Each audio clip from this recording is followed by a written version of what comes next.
जलपाइगुडीको टिस्टा नदीको तट इलाकाका बासिन्दाहरूलाई अझसम्म डरले पिछा छोड्ने नाम लिएकै छैन। एकातिर अधिक पानी परेकोले नदीको जलस्तर बढेपछि बाढको खतरा देखिएको छ भने अर्कोतिर हात्तीको आतंक देखा परेको छ।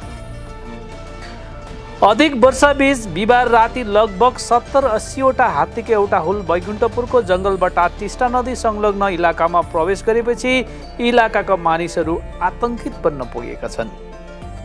स्मरण रहोस्, हात्तीको झुण्ड टिस्टा इलाकामा रहेकोले गर्दा शुक्रबार बिहान जलपाइगुडीको टिस्टा नदी संलग्न कालियागञ्ज, मोरलपाडा, महतोपाडा, पहाडपुर इलाकामा प्रवेश गरेको छ। हात्तीहरूले खेतलाई समेत व्यापक नोक्सान पुर्याइएको बताइएको छ। यहाँको सम्पूर्ण इलाकामै भय त्रास देखा परेको छ। आज बिहान हात्तीहरूको झुण्ड सानो सानो ग्रुपमा बाँडिएकोले गर्दा वनकर्मीहरूलाई हात्तीहरूलाई जङ्गलतर्फ धपाउनका लागि धेरै असुविधा भइरहेको छ। प्राप्त जानकारी अनुसार बैकुण्ठपुर, गोरुमारा, जलपाइगुडी वन विभागका कर्मचारीहरू घटनास्थलमा तैनात छन्। तिनीहरूको भनाइअनुसार हात्तीको झुण्ड अहिले इलाकाबाट निक्लिएर टिस्टा संलग्न इलाकामा शरण लिएको छ।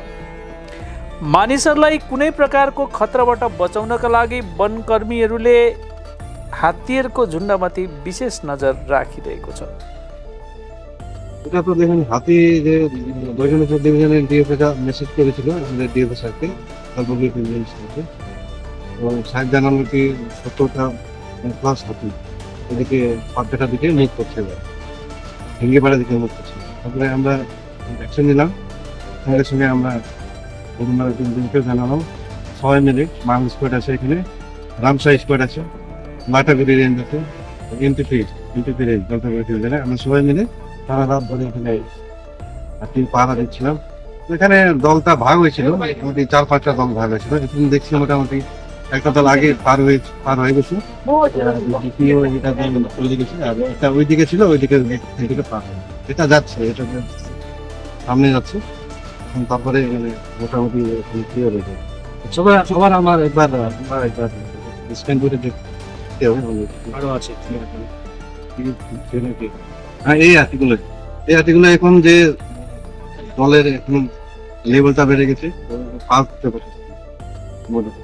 তো এইদিকে এরা মানে ডাইভার্ট। এখন দেখি আমরা তো যে চেষ্টা করতেছি জঙ্গলে জন্য, সবাই মিলে আমরা দেখি আর কিছু করতে পারি।